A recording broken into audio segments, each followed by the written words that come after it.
यहाँ देखिए भाग विधि से वर्गमूल कैसे निकाले जाते हैं।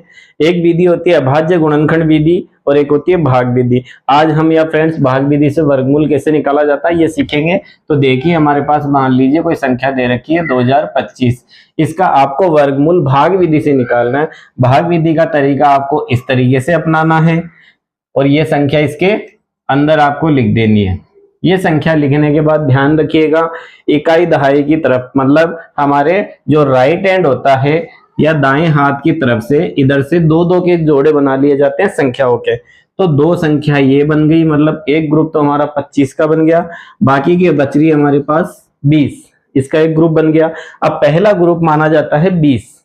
इस 20 में हमें ऐसी संख्या का पहाड़ा उतनी ही बार जितनी वो संख्या है, मतलब 4 है तो 4 बार। देखिए यहाँ पे 3 का पहाड़ा अगर 3 बार ही बोलेंगे तो 9 आता है। हमें लाना कहां तक है? 20 तक। या तो 20 पूरा पूरा मिल जाए या 20 से कम रह जाए। 4 का 4 बार ही बोलना है, 4 चौक 16, 5 का 5 25। क्योंकि हम यहाँ देखते हैं कि 20 लाना है तो 25 तो ज्यादा हो रहा है, ये तो वैसे खत्म हो गया। इसमें देखिए 4 चौक 16 ये इसके नजदीक पहुंच रहा है। कहने का मतलब 4 का पहाड़ा 4 बार बोला जाता है तो 4 चौक 16 इस तरीके से आता है। इसको इसमें से घटा दिया जाएगा, ये हमारे पास 4 बच जाता है। पीछे जो संख्याएं बची हुई है उनको ऐसे कैसे उतार दिया जाता है, ये हमारे पास 25।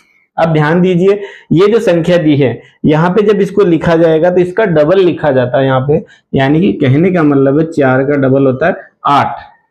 अब इस 8 के साथ आपको अगर 2 लेना है तो 2 से ही गुणा करना है, हमारे पास 425 आ जाए।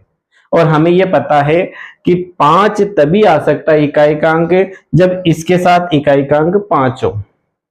तो देखिए अगर मैं यहाँ 5 ले लेता हूं तो इसको 5 से ही गुणा करना है। आप देखिए 5 25, 2 8 पंजे 40 और 2 42। देखिए 8 के साथ 5 लेते हैं, 5 बार ही गुणा करते हैं तो पूरा पूरा हमें इसका आंसर मिल जाता है, जो कि पूरा यहां तक देखिए दोनों सेम आ रहा है।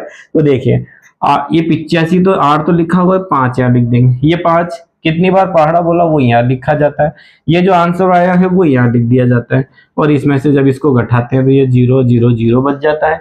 कहने का मतलब अभी शेषफल कुछ भी नहीं है, इसका मतलब हमें हमारा आंसर मिल गया है। कि देखिए 2025 का स्क्वायर रूट यानी वर्गमूल हमें मिल जाता है 45।